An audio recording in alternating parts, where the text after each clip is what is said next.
Misty Copeland, welcome to the Daily Social Distancing Show. Thank you so much for having me. Um, you are one of the most accomplished ballet dancers in the world. You're also one of the most recognizable faces in the world, not just because of how good you are, but because of how many boundaries and how many barriers you broke down in just doing what you do. You know, being the first black lead in Swan Lake, being the first black principal dancer in a major ballet company. These are huge, huge, huge achievements. And now you've written a picture book that really inspires kids to follow in your footsteps. But I read this book and I was like, I don't think anyone can follow in your footsteps. Aren't you setting me up for failure? Oh man, something that I wanted to do that I do and carry in everything that I do in my life and in my career is really bring ballet to more people and educate people on what it is. There's so many misconceptions and preconceived notions and tropes that come along with being a ballerina in film and television and in media that just aren't our reality. We're not living in the Black Swan movie.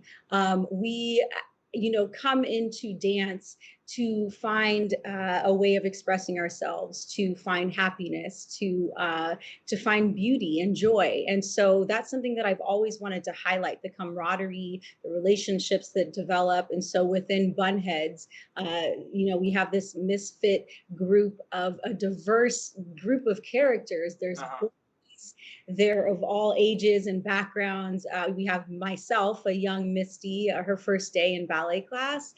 We have my best friend, Catalina, which we call her Kat, who's a Mexican American girl who was my actual best friend growing up. And I just wanted to show that we can find differences in one another and learn from those differences and grow and support one another, which I think is such a huge part of the ballet community.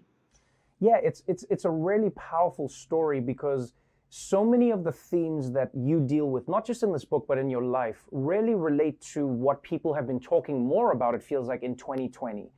And that is, how do we make spaces more equitable? How do we give people an equal opportunity to succeed? You know, for a long time, people would say, well, I mean, you can do ballet if you want to do it. It doesn't matter what the color of your skin is. But you learned very early on that it did matter. People said to you, oh no, your body type is too muscular. And you know, we've seen a lot of these narratives. You saw it with the Williams sisters in tennis, where they were like, well, they're not, classic tennis players in the way they look. It's a theme that we see over and over again.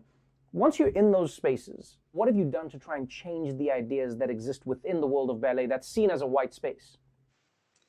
I mean, you kind of just hit it right there. I mean, so much of the language I had to decipher and really understand that it's code. It's this code language that the ballet world and so much of the white world has been able to get away with. We're in a visual art form that's about your aesthetics. So it seems acceptable to say, I'm sorry, you just don't have the right body type. It was like, what does that mean? Well, I have brown skin. It means the girls standing next to me have just as big of muscles and breasts, and they are not being told that. So much of it has really been just knowing how to navigate in a way that is palatable for white people in the ballet world, but that's honest and allows people to really understand the underlying narrative that's been a part of the ballet culture and community from the beginning of time. You've inspired so many people with your story, and you were one of the few people on this planet who could say that Prince was inspired by you, which still blows my mind because Prince was an enigma. I mean, I met him once and he seemed to know everything about everything. And I found it really interesting that for him, Misty Copeland was a source of inspiration. What do you think it was that connected you and the late, great Prince? I'm so happy that you had a chance to meet him, first of all. He's someone that was just constantly educating himself. He was so invested and involved in learning about the next generation and what people were doing, whether it was in politics or art and music. Right. I mean, it was such an honor to even have an opportunity to share the stage with him and to collaborate. And he gave me so much confidence and belief in myself to be able to be a free artist. And as dancers, especially as a Black ballet dancer, we often aren't given that freedom. We're told what to do. We're doing the steps from, hundreds of year old ballets, Right. and just have the freedom to create and bring our own selves to it. What I've really enjoyed watching is how now you've been responding to what's happened due to the coronavirus. One of the biggest areas that's been devastated by the coronavirus has been the arts. And sometimes people take it for granted, but I mean, the arts is, it's sometimes the fabric of how we live our lives. It's the music that's playing in the background. It's the thing we watch to take our minds off how hard life can be. I know that you've got a program where you've set out to try and keep dancers just living during this time. What is the program, and why do you feel it's so important to keep the world of ballet alive? I know that in times of crisis like this, people congregate towards art and music. It feels as though it's kind of this frivolous thing in times like that, but it's not. And as elite as ballet seems, we are not making a lot of money. Well, I'm not going to say we, because I have a lot of other projects going on, endorsement deals, so I'm not going to include myself in that category. But as professional dancers, they do not make the money they should be making like professional athletes do, and deserve to be making.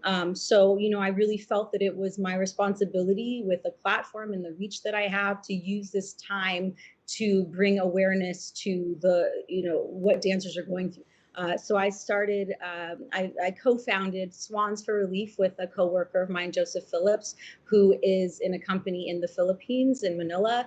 And we decided, I decided to call on all of my ballerina sisters and forces from around the globe.